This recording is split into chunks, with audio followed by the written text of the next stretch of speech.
Assalamualaikum warahmatullahi wabarakatuh. Anak-anak, semoga semua selalu sehat dan tetap semangat belajar.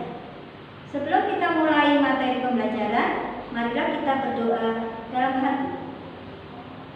Berdoa mulai.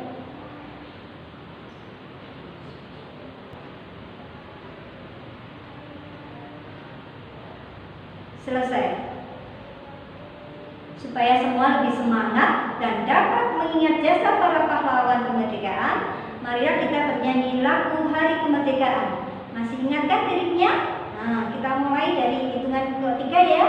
Nah, 1, 2, 3. 17 Agustus tahun 45, itulah hari kemerdekaan kita.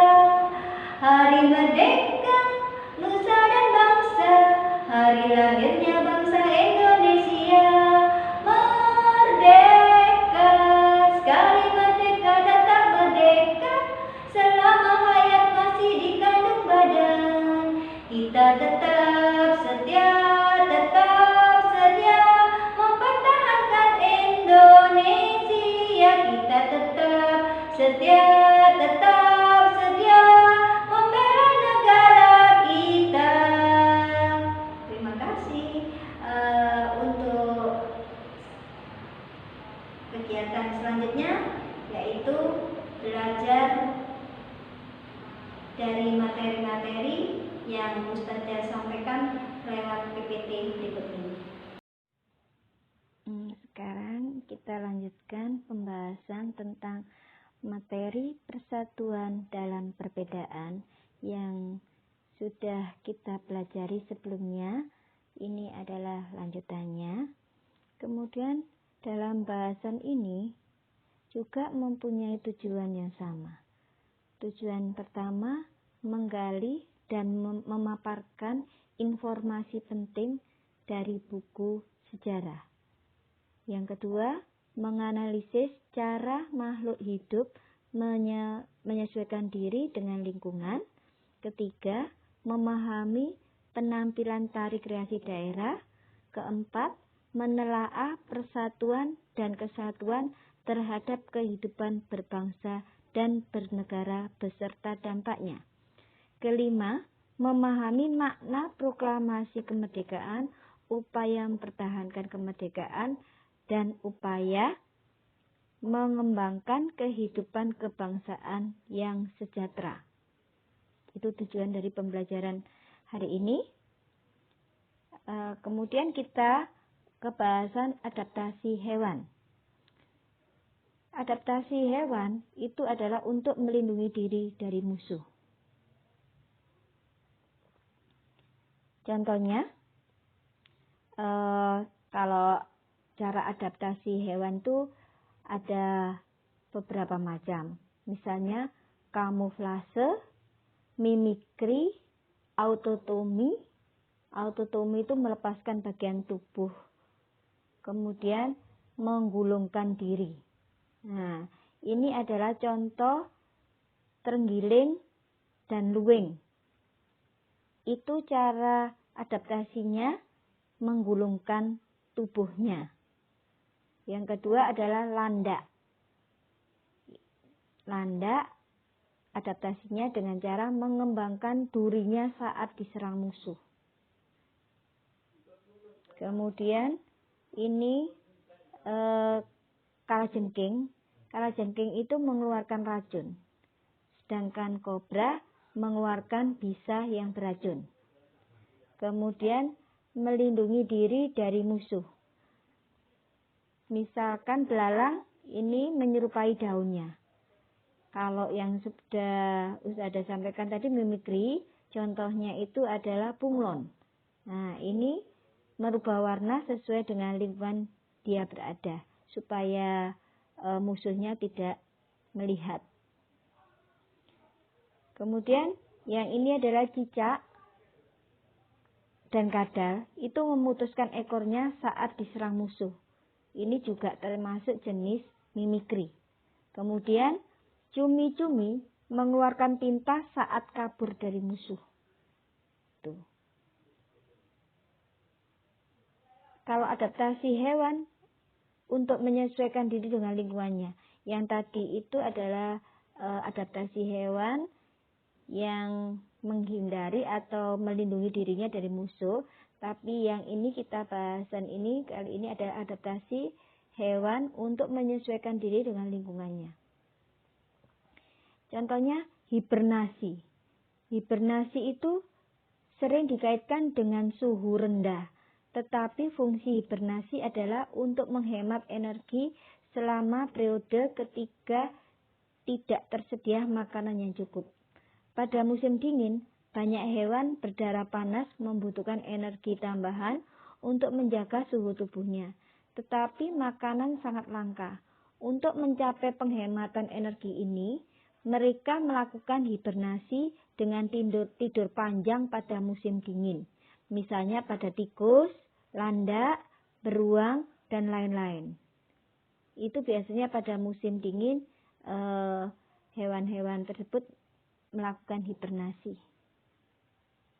Kemudian ada estivasi.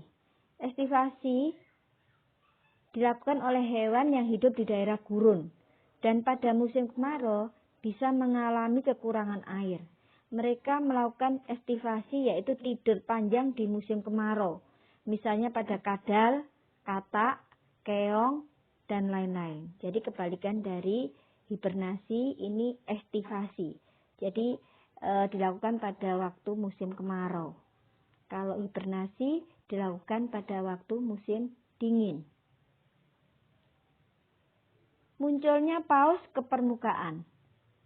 Paus merupakan hewan mamalia yang hidup di air. Mereka bernafas dengan paru-paru. Untuk menghirup udara yang mengandung oksigen, hewan tersebut muncul ke permukaan air. Jadinya pada waktu ikan paus itu mau menghirup oksigen, ikan paus akan memunculkan tubuhnya di permukaan air.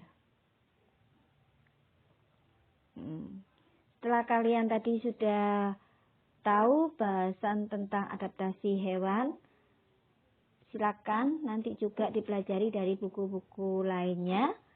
Kalian pahami lebih lanjut.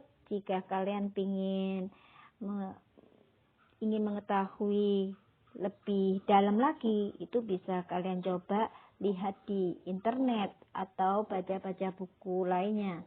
Boleh buku ilmu pengetahuan atau yang lainnya yang sekiranya kalian butuh pemahaman itu. Kemudian sekarang adalah brosur. Nah, dari brosur ini yang sudah kita sampaikan di awal kemarin, ini Ustadzah hanya menyampaikan sedikit cara membuat brosur. Cara membuat brosur itu kalian harus perhatikan judulnya harus tepat dulu.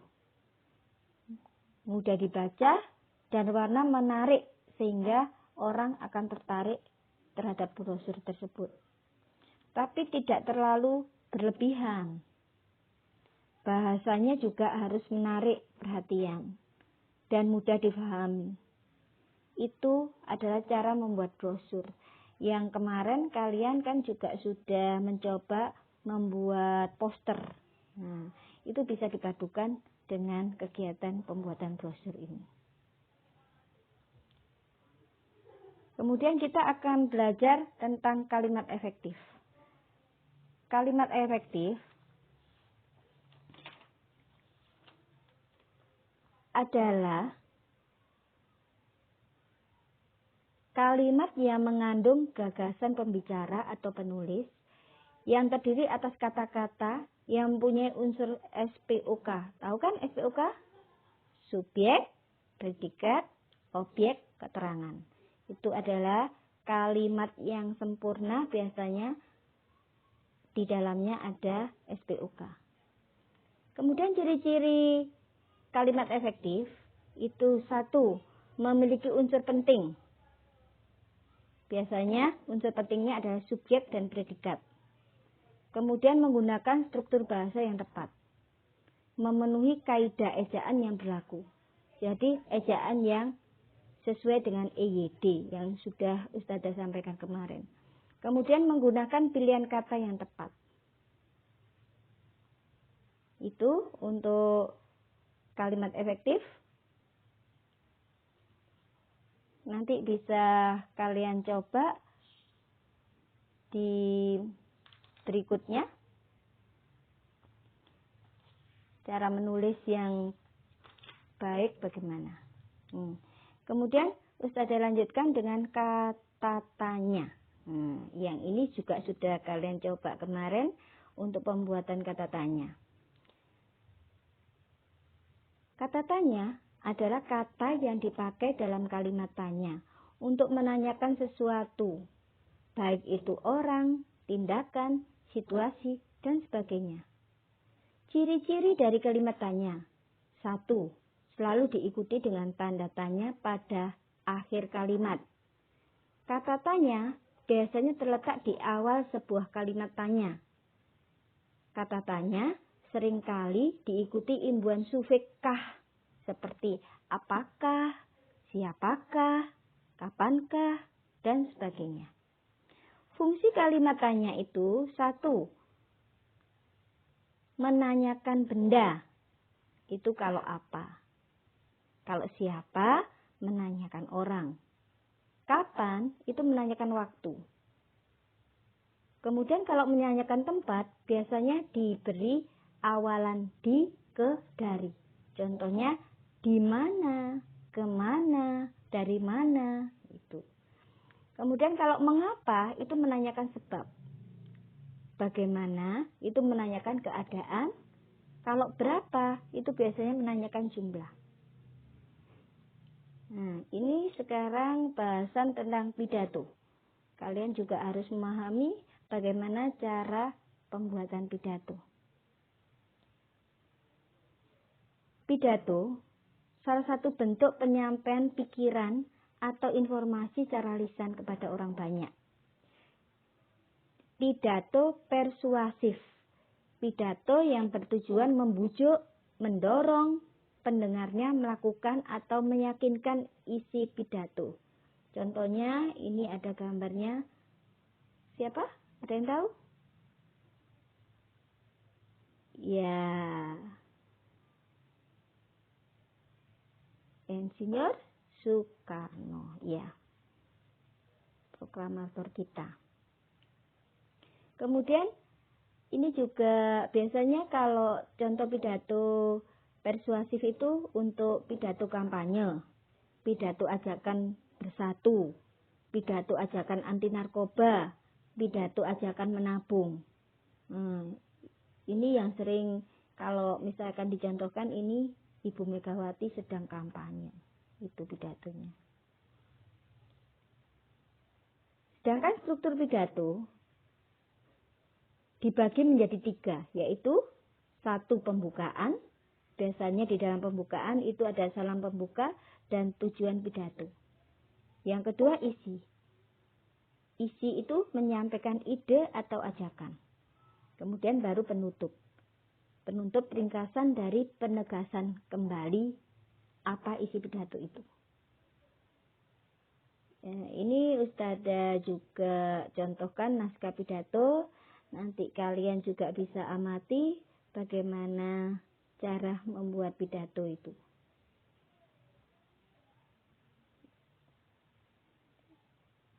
Kalau misalkan salam pembuka itu di sebelah mana, kemudian isinya itu di sebelah mana, penutupnya bagaimana, itu kalian pahami. Bisa kalian baca nanti.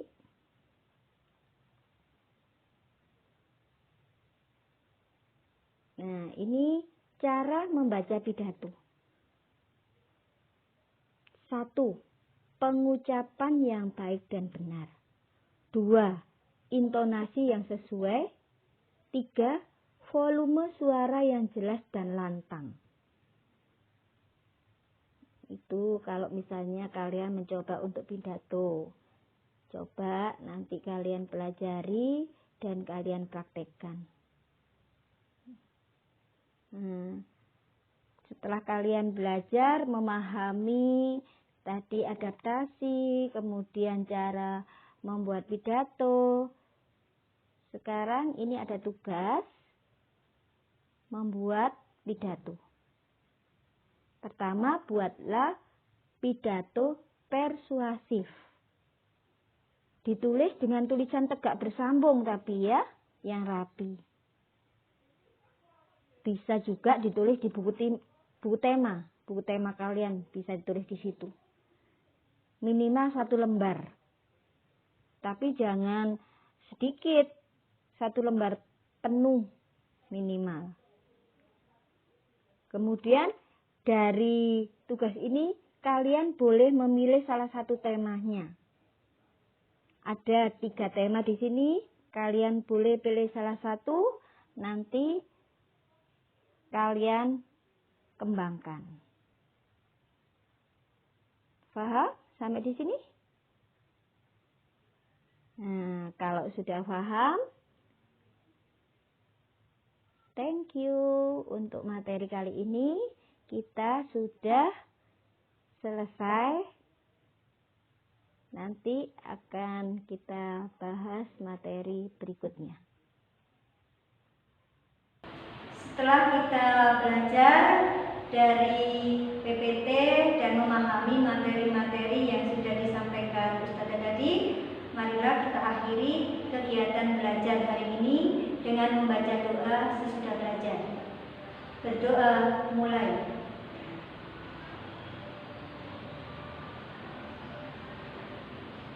Selesai. Sebelum Ustazah akhiri, pesan Ustazah, jangan lupa beribadah, belajar, dan berbakti pada orang tua. Semoga kalian menjadi anak